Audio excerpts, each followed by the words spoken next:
Hello world. This is Monday, right? So happy Monday, happy new week. Maria Banga chiming in from Douala, Cameroon, psychotherapy, so many things you want. But for the purposes of all of these episodes regarding my reading journey of what happened to you, I'm a person with a lived experience, right? I was diagnosed with post-traumatic stress disorder in 2014. So it's very interesting for me to read books which kind of validate and which kind of affirm and which kind of encourage and which kind of put it out there, to normalize the conversation, shun stigma, make it okay, right?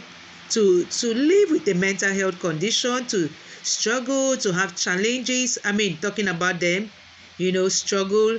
I was up today at 1:42 a.m. The time now is about 3:30 a.m. in my country, and I slept at 9:45 p.m.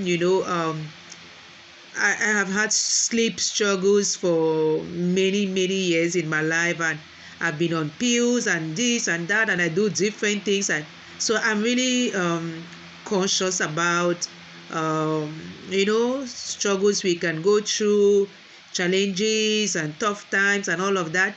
And I just realized that, yeah, I have a good memory because I read Dr. Perry's book, The Boy Who Was Raised as a Dog, 3 years ago, right? And I didn't read any of his other books, but that book really caught my attention, although it didn't shake me up like this one is shaking me up.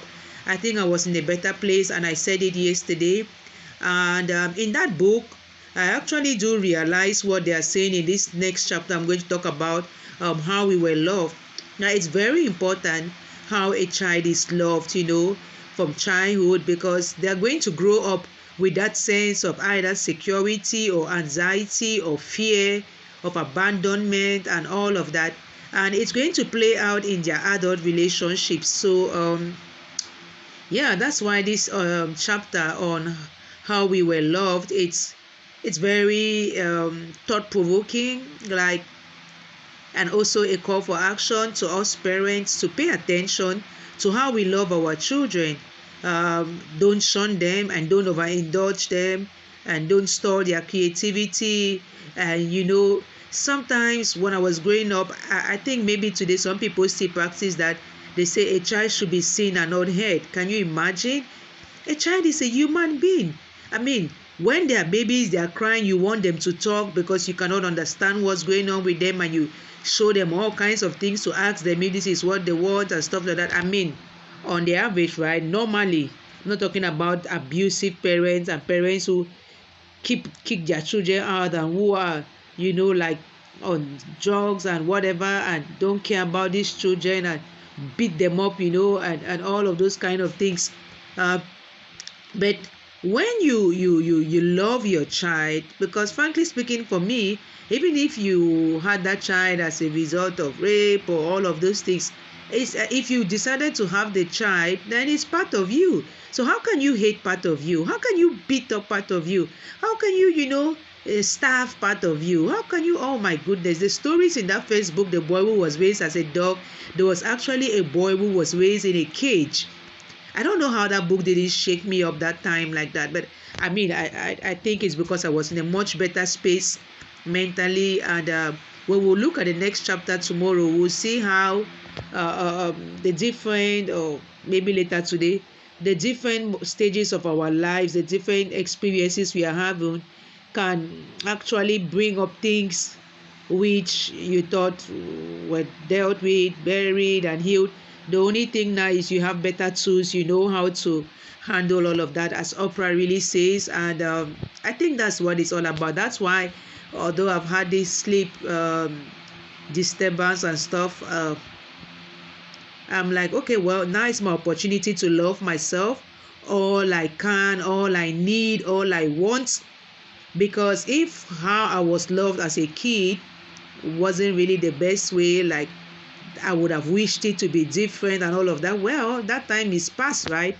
So what can I do as a parent? I think I can make up to my own kids. I can love them. And I have my inner child, so I take care of my inner child. I really have no complex in being my own child, doing the kind of things I love doing as a kid, dancing all over the place, even on the streets. I have no problem dancing, you know, doing anything, dressing the way I feel like, and all of those things. I just reject all these conventional ways of doing things and say, oh, you're a lawyer, you're this, you're that, this is how you should be doing things, and all of that. I'm like, come on, give me a break. I'm just loving myself.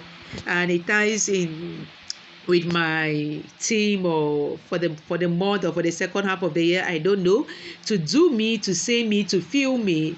And that is what love is all about, that feeling. As much as some people think it's an action word, I know that we have to feel before we act. And when you love right, you feel. But when you were not loved right and you don't love right, you don't feel, or you suppress that feeling, and then you just move on to acting, and then the acting doesn't bring you any results, long-term results, and you keep feeling empty. So whether you like it or not, there will be that feeling of either wholeness or emptiness, right? So no, I choose wholeness, and so I feel and I express my feelings, and then I act, and then, well, I give myself the best. So that was my experience with chapter 3, and I hope we are really going to think about it and maybe get the book, on the Amazon in Kindle or hard copy and stuff like that. And then, well, I also have books too. You might want to check me out. My name is Maria Banga. Until the next episode, stay blessed. God bless us all.